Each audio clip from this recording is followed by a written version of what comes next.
அனைவருக்கும் வணக்கம்.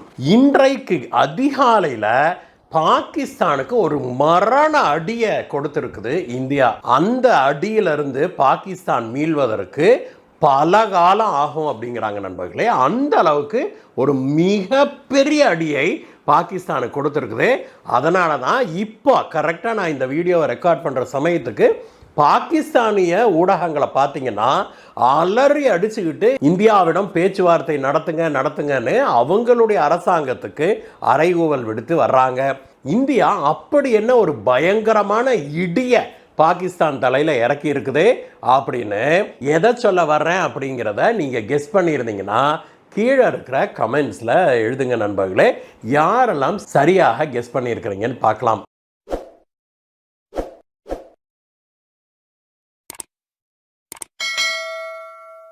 இன்றைக்கு அதிகாலையில் வெளியாகி இருக்கிற ஒரு செய்தி பாகிஸ்தானில் பெரும் அதிர்ச்சியை ஏற்படுத்தி இருக்குது, கொந்தளிப்பை ஏற்படுத்தி இருக்குது அப்படின்னே சொல்லணும். அது என்னன்னா, நேற்றைய தினம் இந்தியாவுடைய பவர் மினிஸ்டரான மாண்புமிகு மனோகர்லால் கத்தார் அவர்கள் நம்முடைய ஜம்மு காஷ்மீருக்கு பயணம் ஒன்று மேற்கொண்டாரு. அப்பொழுது அவர் அங்க செனாப் நதியில செய்து கொண்டிருக்கிற சில வேலைகளை ஆய்வு செய்தாரு. அப்படி அவர் ஆய்வு செய்துவிட்டு வந்த பிறகுதான் இன்றைக்கு அதிகாலையில் அந்த செய்தி வெளியானது.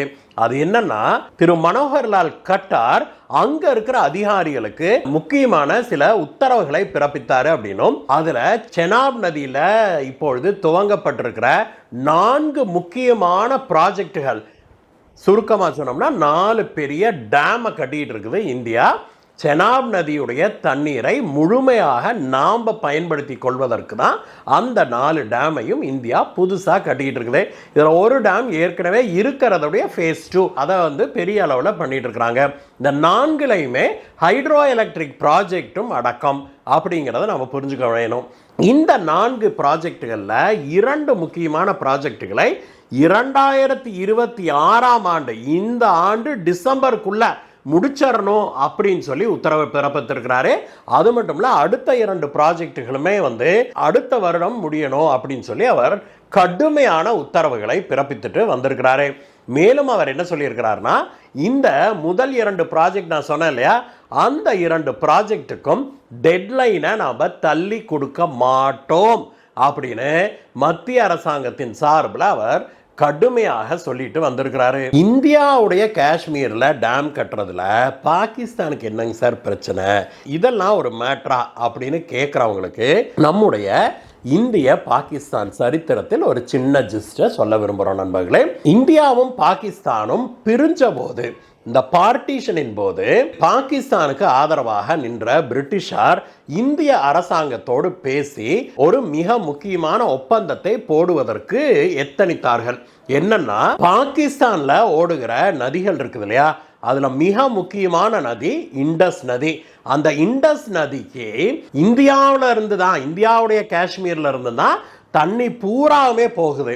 இங்க இருக்கிற பனி உருகி அது பல்வேறு நதிகளாக உருவாகி அங்க போய் இண்டஸ் நதியில இது எல்லாமே கலக்குது.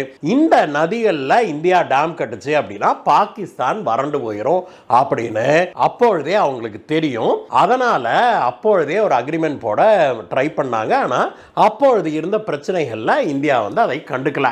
அதற்கு பிறகு ஒரு சில வருடங்கள் கழிச்சு பாகிஸ்தான் ரொம்ப லொல்லு பண்ணப்போ இந்தியா அங்க இந்த நதிகளில் ஏற்கனவே டேம்கள்லாம் இருக்குது இல்லையா, பிரிட்டிஷ் காலத்திலேயே ஒரு சில டேம்கள் கட்டியிருந்தாங்க. அந்த டேம்களில் வெளியேற தண்ணியை இந்தியா அடைச்சிது. உடனே பார்த்தீங்கன்னா பாகிஸ்தானில் அந்த ஆற்றுல தண்ணி, இண்டஸில் தண்ணி நின்றுச்சு அப்படின்னு தெரிஞ்ச உடனே பயங்கர கொதிப்படையுது பாகிஸ்தான். உடனடியாக பாகிஸ்தான் வெள்ளக்கார நாடுகளை, இங்கிலாந்து, அமெரிக்கா போன்ற நாடுகளை நாடுது. அவங்களுடைய அட்வைஸின் படி வேர்ல்டு பேங்கை உள்ள கொண்டு வர்றாங்க.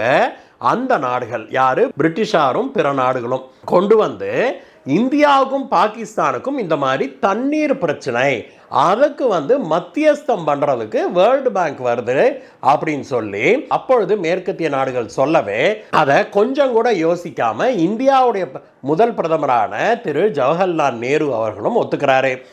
வேர்ல்டு பேங்க்கு கடன் கொடுக்கிற ஒரு அமைப்பு, அதற்கு என்ன அதிகாரம் இருக்குது இரண்டு நாட்டு பிரச்சனைகளுக்கு இடையே மத்தியஸ்தம் பண்றதுக்கு, பஞ்சாயத்து பேசுறதுக்கு அப்படின்னு சாதாரணமான ஒரு கேள்வியை கூட கேட்காம அப்பொழுது இருந்த நம்முடைய பிரதமர் ஜவஹர்லால் நேரு அவர்கள் அதற்கு ஒப்புக்கொள்கிறாரு.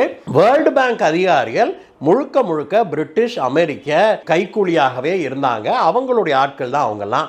அதனால அவங்க உட்கார்ந்து என்ன பண்றாங்க, இந்தியாவில இருந்து 6 ஆறுகள் பாகிஸ்தானுக்குள்ள போகுது. அந்த 6 ஆறுல பெரிய ஆறுகளான 3 ஆறுகளை பாகிஸ்தானுக்கு முழுமையாக இந்தியா விட்டுறணும். அதுல டேம் எல்லாம் எதுவுமே கட்டக்கூடாது அப்படின்னு சொல்றாங்க. மீதி 3 ஆறுல இருக்கிற தண்ணீரை இந்தியா பயன்படுத்தி கொள்ளலாம். ஆனா அதுலயும் ஒரு லிமிட் வச்சிடறாங்க. நாம ஒரு 40% தண்ணீரை தான் நாம மீதி இருக்கிற 3 ஆத்துலையும் வர்ற தண்ணீரை பயன்படுத்த முடியும். எப்படி நியாயம் பேசுறாங்க பாருங்க. 6 ஆறுல 3 ஆறு முழுக்க முழுக்க பாகிஸ்தானுக்கு சொந்தம். நாம டேமே கட்டக்கூடாது, தடுக்கவே கூடாது. அப்போ மீதி 3 ஆறு நமக்கு சொந்தம் நான் சொல்லியிருக்கணுமா இல்லையா? ஆனா மீதி 3 ஆறுல 40% தண்ணி தான் நாம வச்சுக்கணும்.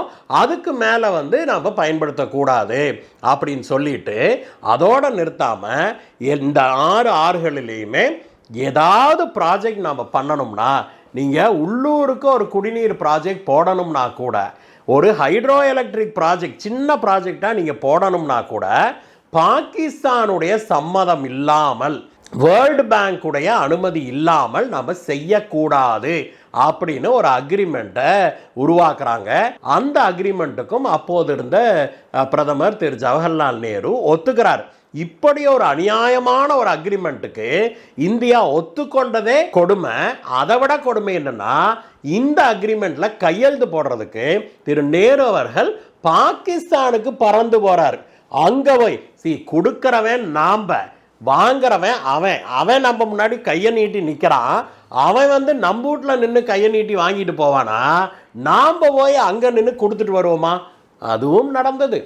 நம்ம பிரதமர் அங்கே போய் பாகிஸ்தானுக்கு போய் இதை கையெழுத்து போட்டு கொடுத்துவிட்டு வந்தார். அதற்கு பிறகு இத்தனை ஆண்டு காலமாக பாகிஸ்தானுக்கும் இந்தியாவுக்கும் 3 போர் வந்தது.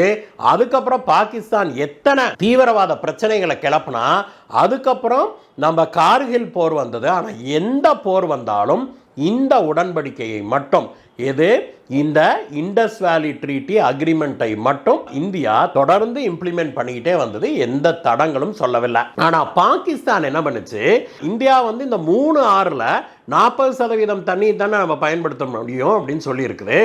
அந்த 40% தண்ணீரை பயன்படுத்த கூட நம்மளை விடலை அப்படின்னா பார்த்துக்கோங்களேன். ஏன்னா நம்ம ஒவ்வொரு தடவை ஒரு சின்ன ப்ராஜெக்டாக இருந்தாலும் சரி, அதை போடணும்னா நம்ம பாகிஸ்தானுடைய ஒப்புதலை வாங்க வேண்டியதாக இருக்குது. பாகிஸ்தான் இதற்கு நொய்யின்னு சொல்லிட்டு அந்த ப்ராஜெக்டுகளை செய்யவே விடவில்லை அப்படிங்கிறதான் உண்மை. இதனால் மீதி இருக்கிற 3 ஆறுகளில் இந்தியா வெறும் 10% தண்ணீரை தான் இதுவரைக்கும் பயன்படுத்தி இருக்குது அப்படின்னா பார்த்துக்கோங்களேன்.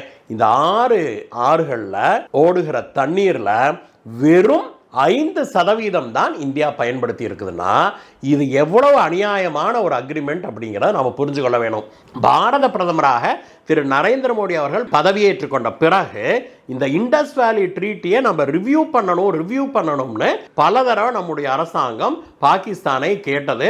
ஆனால் பாகிஸ்தான் அதற்கெல்லாம் ஒப்புக்கொள்ளவே இல்லை. அதற்கு பிறகுதான் பாகிஸ்தான் பஹல்காம் தாக்குதல் நடத்திய பிறகுதான் இந்தியா என்ன சொல்லுச்சு, இந்த அக்ரிமெண்ட்டை நாங்கள் நிறுத்தி வைக்கிறோம் அப்படின்ட்டாங்க. இப்பொழுது இந்தியா தன்னுடைய 3 ஆறுகள் மீது இருக்கிற ப்ராஜெக்ட்ஸ் எல்லாம் வேகப்படுத்தி இருக்கிறாங்க. அங்கிருந்து ஸ்ரீநகருக்கும் குடிதண்ணீர் கொண்டு வருவதற்கு ப்ராஜெக்ட் எல்லாம் போட்டிருக்கிறாங்க. அதெல்லாம் ஒரு புறம் நடந்து கொண்டிருக்க, பாகிஸ்தானுக்கு போகிற 3 ஆறுகள் இருக்குது இல்லையா, இண்டஸ், ஜலம், ஷெனாப் அப்படிங்கிற இந்த 3 ஆறுகள் இருக்குது. அந்த 3 ஆறுல இந்தியா கை வைக்கவே கூடாது அப்படிங்கிறதான் அக்ரிமெண்ட் இருக்குது இல்லையா.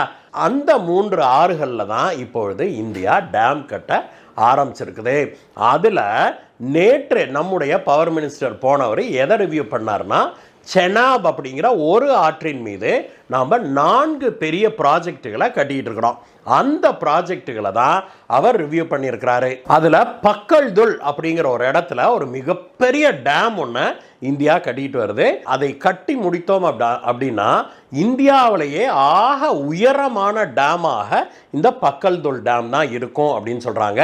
இதற்கு மட்டும் 8200 கோடி இந்திய அரசாங்கம் சாங்ஷன் பண்ணி இருக்குது.